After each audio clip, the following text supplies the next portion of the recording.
ರೂಪಾಯಿ ಬೀಳುತ್ತೆ, 1.5 ರೂಪಾಯಿ ಬೀಳುತ್ತೆ. 100ಕ್ಕೆ 1.5%, 1.5% ಬೀಳುತ್ತೆ. ನನಗೇನು ಇವತ್ತೇ ಹಾಕ್ಬೇಕಂತ ಏನಿಲ್ಲ, ನಾಳೆ ಹಾಕು, ಅರ್ಜೆಂಟ್ ಏನಿಲ್ಲ. ಆಯ್ತು, ಚೆಕ್ ಮಾಡ್ತೀನಿ. ನಾನು ಹಾಕ್ತೀನಿ. ಹೋಗಿ ಅಮ್ಮಂಗೆ ಕೊಡೋಕೆ ಫಸ್ಟ್. ಅಷ್ಟೇ ಲೆಕ್ಕ ಮಾಡ್ಕೊ, 8 14 ಹಾಕೊಂಡು ಸುಮ್ಮನೆ ಆಗಷ್ಟು. ಆಯ್ತು ಬಿಡು. ಅದು ವಿತೌಟ್ GST ಕೈತಂಗೆ ಎಂಜಾಯ್ ಮಾಡ್ಕೊ. ಈಗ ಮುಚ್ಕೊಂಡು ಹೋಗಿ ಕೊಡೋಗಲಿ.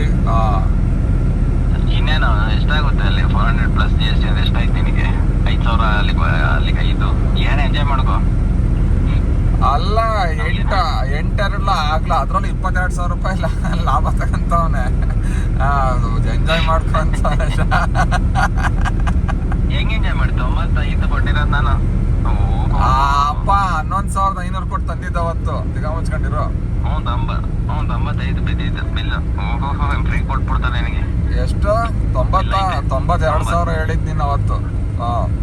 5 2 ಹೌದಾ? ಎಷ್ಟಾರ ಆಗ್ಲಿ. ಆಯ್ತು ಅವಳು, ಹೋಗು, ಕೊಡ್ತೀನಿ.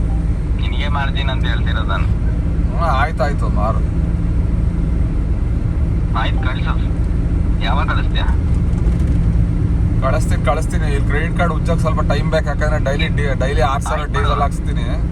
6,000 ಅಲ್ಲಿಗೆ 10 ದಿವಸಕ್ಕೆ 70,000 ಕಳಿಸ್ತೀನಿ. ಅದು ಒಂದು ವಾರಕ್ಕೆ ಕಳಿಸ್ತೀನಿ, ನೆಕ್ಸ್ಟ್ ಸಂಡೇಗೆ.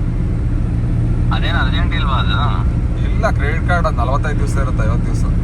ಅದಲ್ಲ, ಅರ್ಜೆಂಟ್ ಇರೋದು ನಾನು. ಇದೇನಂತಾರೆ, ನಾನು ಮಾಡಲ್ಲಿ ಸ್ಕೀಮ್ ಮಾಡ್ಬೇಕಾಯ್ತಲ್ಲ. ಅವತ್ತೇ ಮಾಡ್ಬೇಕಾಯ್ತು ಸ್ಕೀಮ್. ಅವತ್ತೇ ಮಾಡಿದ್ದೆ, ಅವತ್ತೇ ಮಾಡ್ಬೇಕಾಗಿತ್ತು.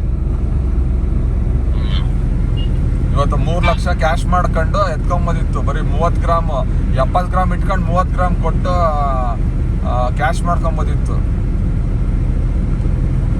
ಅದು ಬಂತಲ್ಲ ಇವಾಗ. ಅದೇ ಅವತ್ತು 8 ಗ್ರಾಮ್ ತಗೊಂಡಿದ್ಕೋ ಅದು ಹೆಂಗೋ 25,000 ಬಂತು ಅಷ್ಟೇ.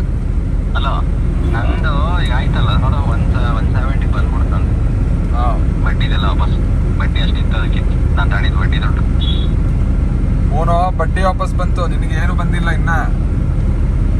ಬರೋದೇ ಬೇಡ ನಂಗೆ, 10 ರೂಪಾಯಿನೂ ಬರೋದು ಬೇಡ, 1 ರೂಪಾಯಿನೂ ಬಡ್ಡಿ ಇಲ್ವಲ್ಲ. ಅಲ್ಲಿಗೇನು ಅರ್ಥನೇ ಇಲ್ಲ.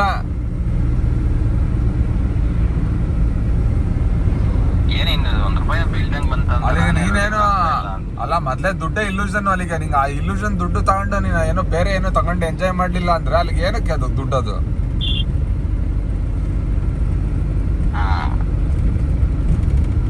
ಎಂಜಾಯ್ ಮಾಡಿದೆಯಲ್ಲ ಸಾಕು ಬಿಡು.